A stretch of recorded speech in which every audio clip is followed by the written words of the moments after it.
तो आप अपने संस्कार इतने स्ट्रांग कीजिए, इतने मजबूत कीजिए, अपने आप को भगवान से इस कदर जोड़िए कि आप सदा भगवान के धाम में ही जाएं। अभी भी भगवान के चरणों में आप बैठे हैं और ऐसे भजन करते हुए, भगवत प्रेम करते हुए आप भगवान के धाम को चले जाएं। और ये कब संभव है? जब हम अपने आप को संस्कारों से जोड़ेंगे, सत्संग से जोड़ेंगे। आज हमारे देश में संस्कारों की जरा कमी होती जा रही है। आज माँ बाप अपने बच्चों को वह संस्कार नहीं दे पा रहे हैं जिन संस्कारों की बात रामचरितमानस में लिखी है।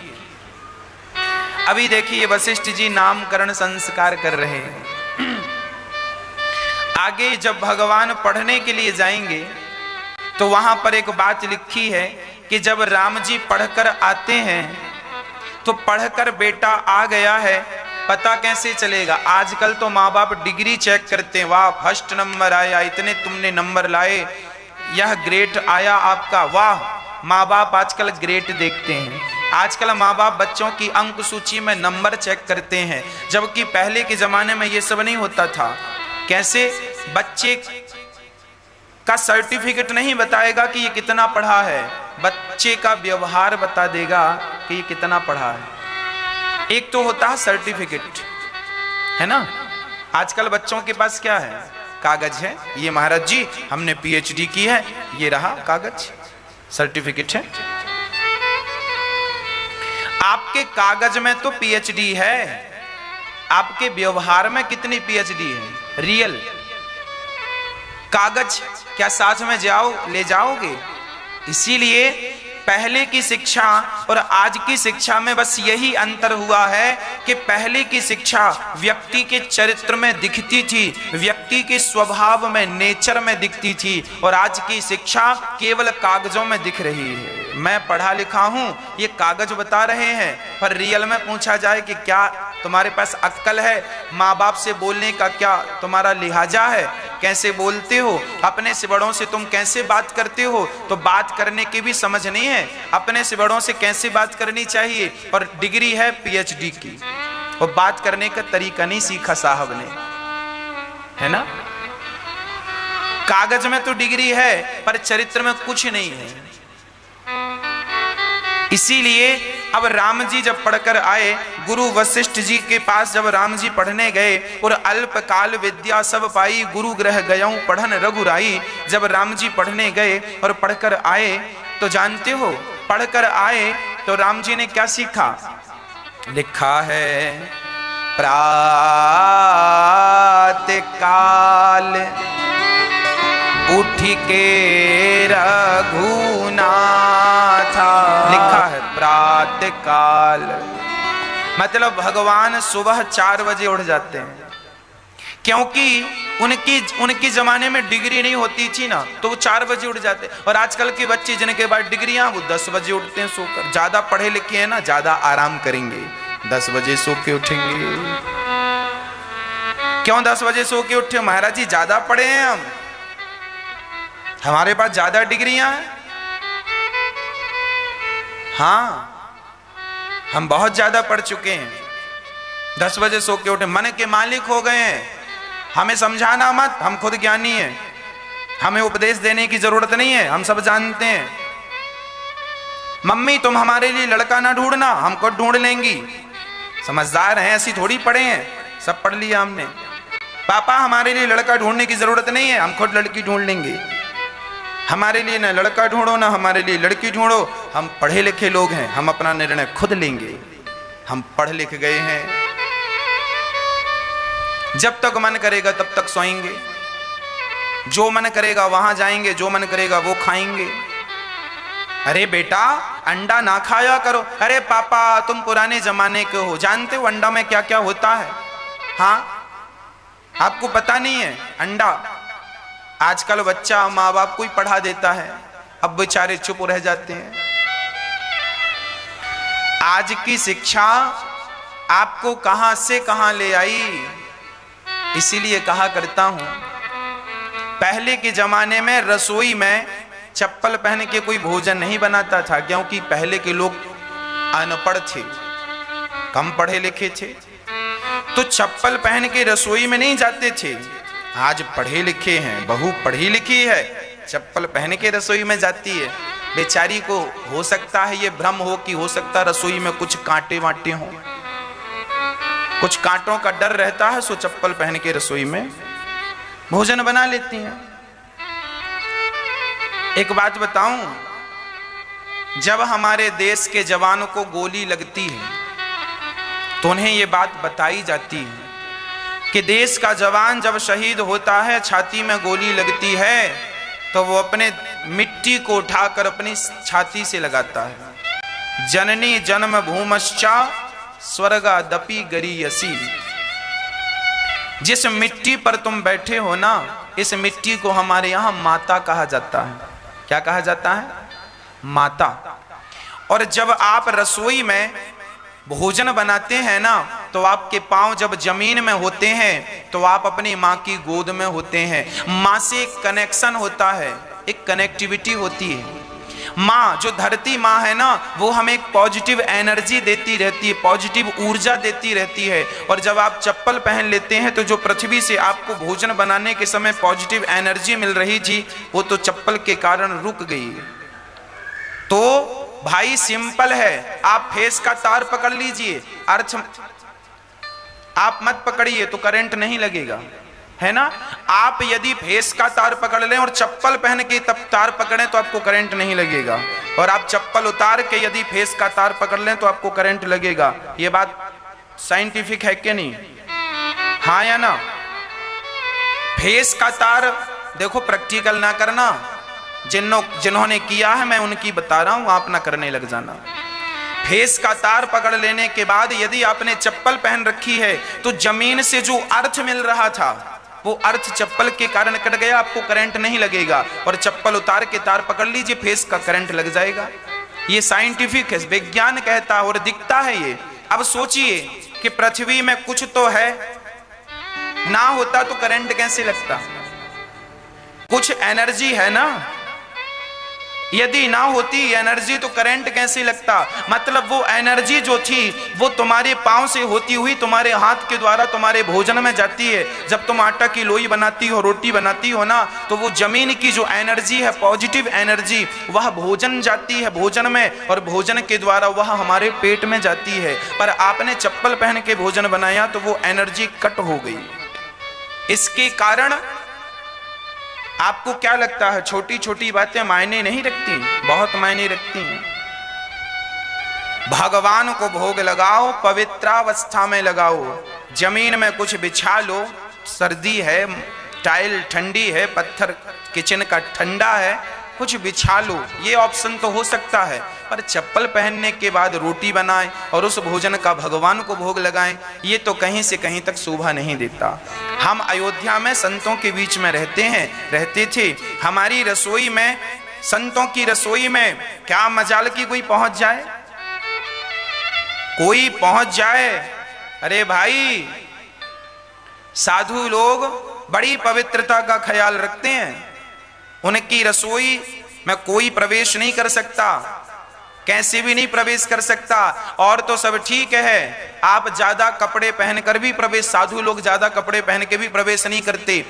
एक कमर में लपेट लिया, एक गमछा ऊपर डाल लिया, बस जाओ, बिना सिले कपड़े पहन के जाते हैं और ठाकुर जी की रसोई बनाते हैं। चप्पल जूते का तो सवाल दूर दूर तक नहीं है। इसीलिए आपकी बुद्धि भ्रष्ट ना हो, इसीलिए हम समझा रहे हैं, क्योंकि जैसा खाए अन्न वैसा रहे मन, अन्न शुद्ध तो मन शुद्ध। इसीलिए आज हमारे संस्कारों की हमें जरूरत है। भगवान राम के संस्कार देखिए, प्रातः काल उठ के रघुनाथा राम जी जल्दी उठ जाते हैं और उठ के क्या करते हैं? अपने माता को, अपने पिता को प्रणाम करते हैं, क्योंकि वो उस जमाने की पढ़ाई थी। और आज की पढ़ाई बच्चे अपने माँ बाप को प्रणाम करना भूल गए, प्रणाम करते भी हैं, घुटनों को छू लेते हैं। अब नामकरण संस्कार कर रहे हैं वशिष्ठ जी। अब राम जी का नामकरण श्री वशिष्ठ जी ने किया।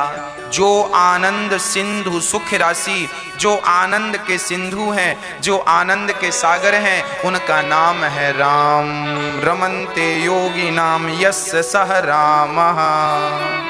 राम कौन? जो योगियों के हृदय में रमण करें वो राम। जो आनंद के सागर हैं वो राम। राम कौन है? आनंद के सागर हैं। आप केवल राम नाम जपिए, राम नाम जपिए, यही तो आनंद है ना? कोई कहे कि महाराज जी राम और कृष्ण क्या अलग अलग हैं? तो एक बात बताऊं, राम और कृष्ण में क्या भेद और बातें हैं? रत्ती भर का तो भेद नहीं है। आप राम का रा निकालिए और रा को पीछे धे कर दीजिए तो राधे हो गया, है ना?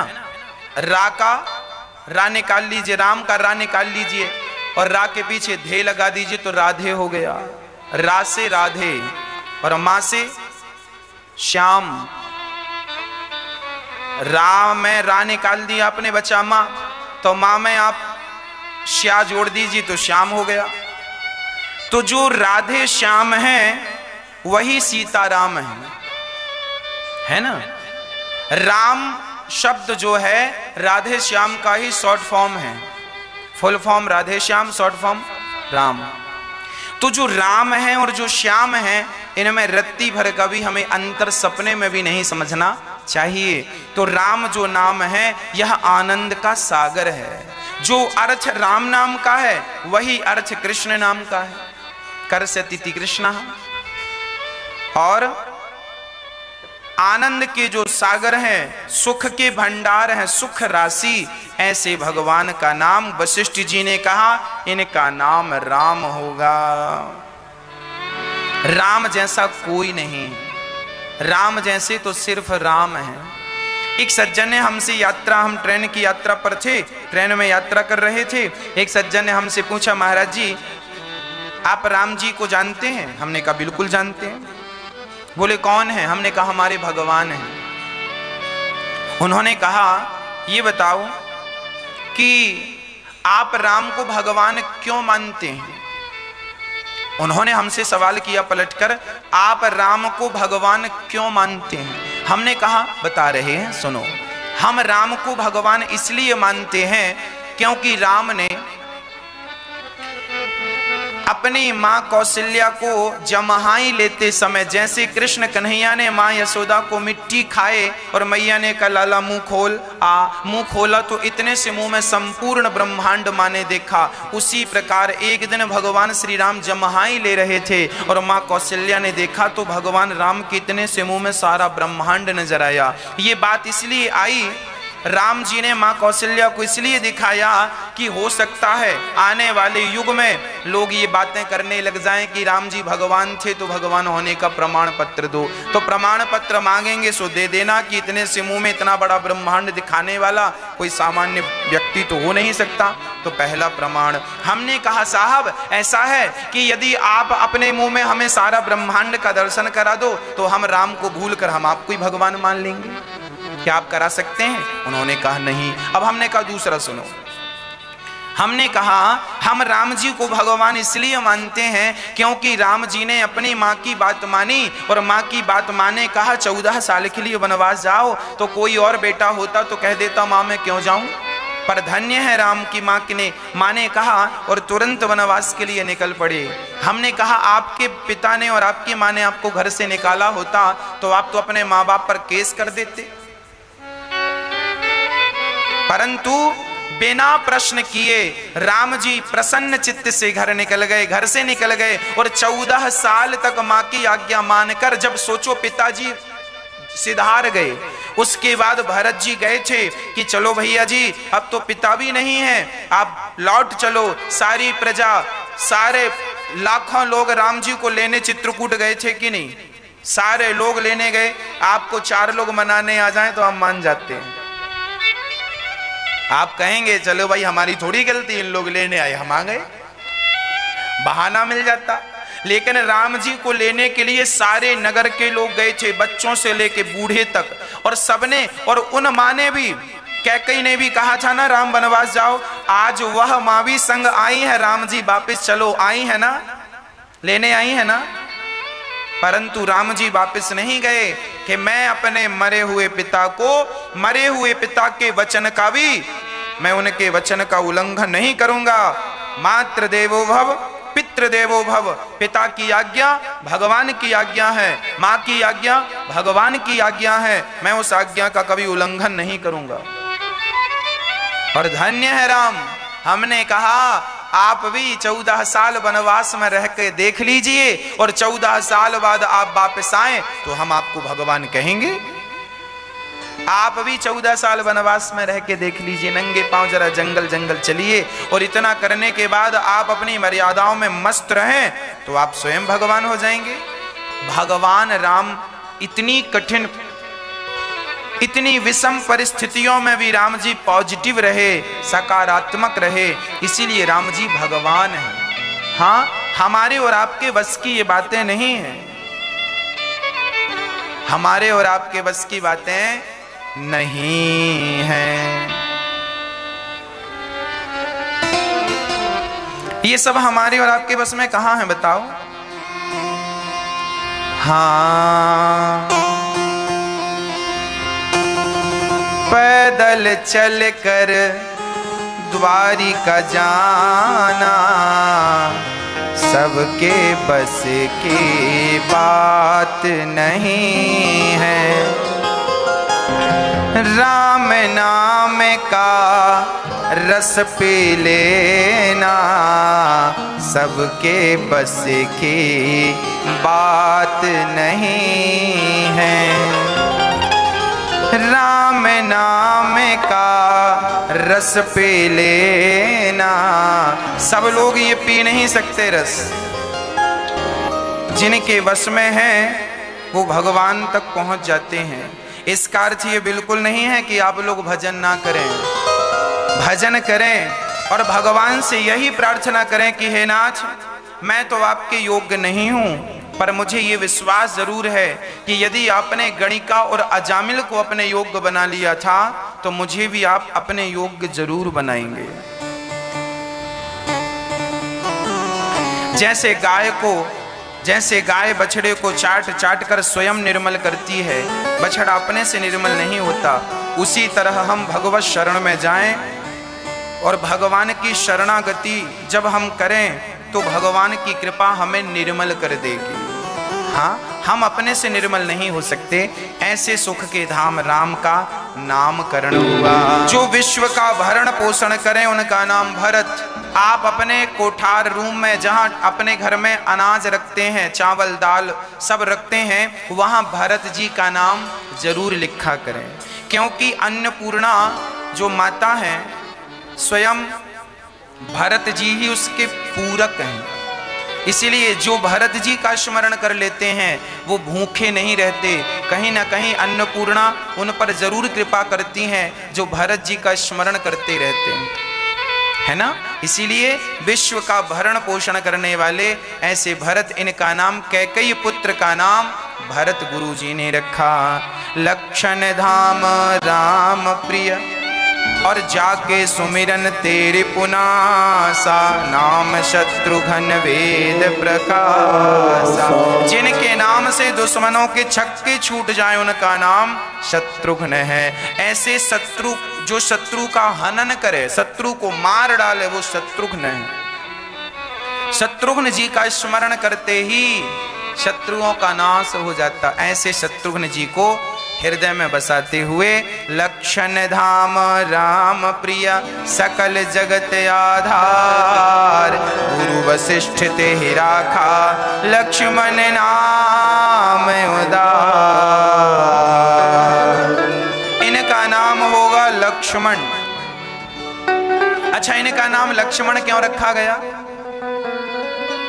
लक्ष्मण का अर्थ क्या है? लक्ष्य की तरफ जिसका मन लगा हो, लक्ष्य की ओर जिसका मन लगा हो उसे लक्ष्मण कहते हैं। लक्ष्य ओर मुखी मन जिसका मन लक्ष्य की ओर हो। हमारा मन यहाँ वहां भटक रहा है, मतलब हम लक्ष्मण नहीं है। जिसका मन एक लक्ष्य में, अच्छा लक्ष्मण जी का मन कहाँ लगा था? राम में। और मन लग जाए राम के चरणों में, लक्ष्य में मन पहुंच जाए, वही लक्ष्मण है। तो ऐसे लक्ष्मण जी जिनका एक पल के लिए मन राम के चरणों से डूला नहीं, ऐसे लक्ष्मण जी के चरणों में बारंबार प्रणाम। बोलिए चारों भैयाओं की, तीनों मैयाओं की, अयोध्या धाम की, सद्गुरुदेव भगवान की।